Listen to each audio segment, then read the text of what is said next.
talked about cash reserve needs. We've talked about growth or income to growth ratio. We've talked about tax management. Now let's take a look at risk tolerance. One of the tools that we use is a tool formerly called Riskalyze, now it's called Nitrogen, and it tests clients' portfolios. Portfolios, investments they have with us and investments they have outside of us can be applied to this strategy. And when we take the test, or when a client does a self-assessment, they're going to score between 1 and 99. 99 means they are a full-on risk taker. Number 1 means they're a full-on risk avoider. In this particular example, this client is a 56, meaning they're in the upper 50 percentile, but not very far into the risk management.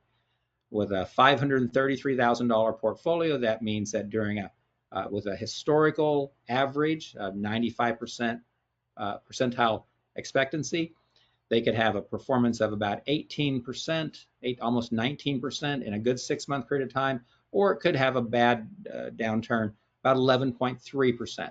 What we're looking at here is their upside is significantly better than their downside, and that's what we're looking for in a portfolio. And we can see that with that, now nobody's going to be excited about this, but their portfolio, if it went down 11.3% during that 6-month period of time, it's going to be down about $60,000. But if it goes up 18%, it's going to be up there around $100,000 in gain.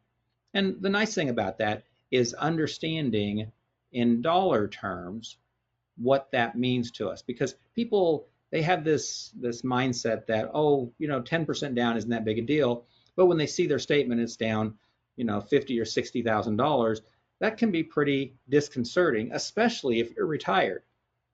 And so understanding what the risk modeling of your investment, whether it's things that we're doing for you or 401k plans you have outside of us or whatever, understanding that and being able to say, what's the risk tolerance applied to my portfolio versus my own personal risk tolerance desire.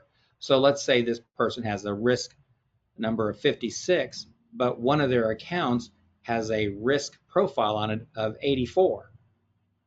There needs to be a conversation about, well, how much risk do I really want to take? What would that be like? Am I good with that, or do I need to make that portfolio a little more conservative?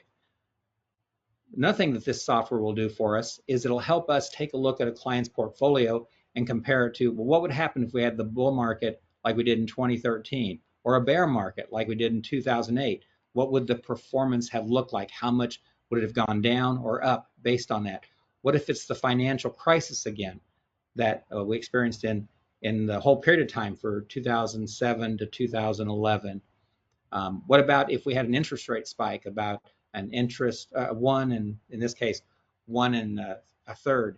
What would that do to a portfolio? And it helps clients understand in numerical and dollar amounts, not just percentage, what they're looking at, so then they can say, yeah, I wouldn't like it, but I'm okay with that. I wouldn't lose sleep over that. And so the bottom line is, understanding and applying your risk tolerance to your investment portfolio is important for your overall success as an investor.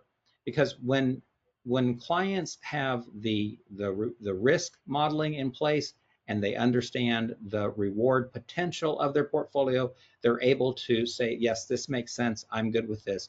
Versus when things don't happen like they expect them to, if their expectations because of loss or not enough gain aren't met, it creates problems. And we're trying to help them avoid that by stress testing the portfolios they have with us and outside of us through their financial planning modeling to what their risk tolerance number is.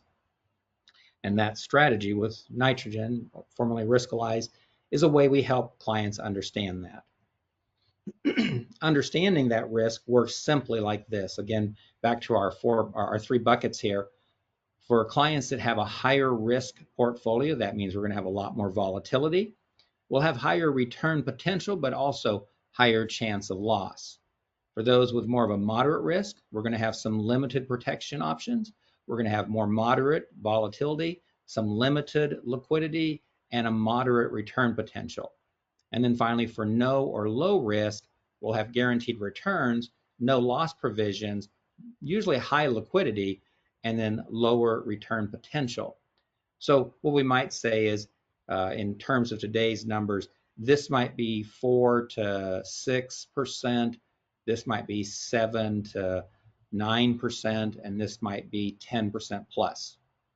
But then also the risk measurement of what a client could be expected to experience if the markets went down.